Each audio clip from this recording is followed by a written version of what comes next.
upang hindi maligaw. Maligaw.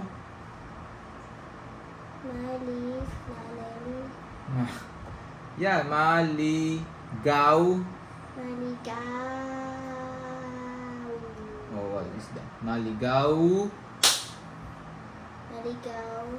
Sa.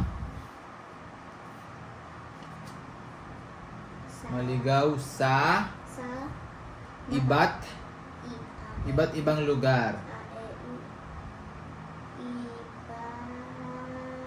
Iba't ibang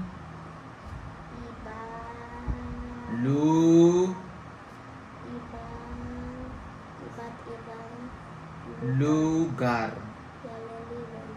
Lugar. Let me see. Iba't ibang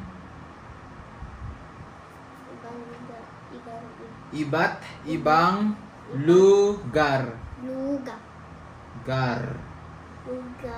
Period po. Make this a big letter M. Malaki po ang letter M po. O, tuldok po muna, Dan. Tuldok. Malaki po ang unang. Okay, that's done.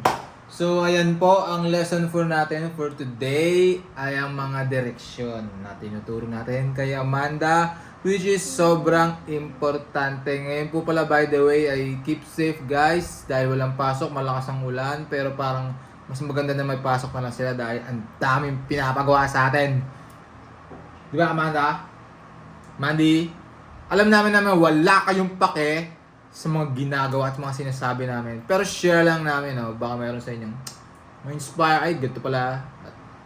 Alam nyo na, ganito pala ang ginagawa. So, north, sa taas, pa-north, nag-bald, south, sa baba, at east, kung kayo ay nandito, kung saan sumisilang na lang, ay, kung saan po sumisibol ang araw, doon po ang east o silangan.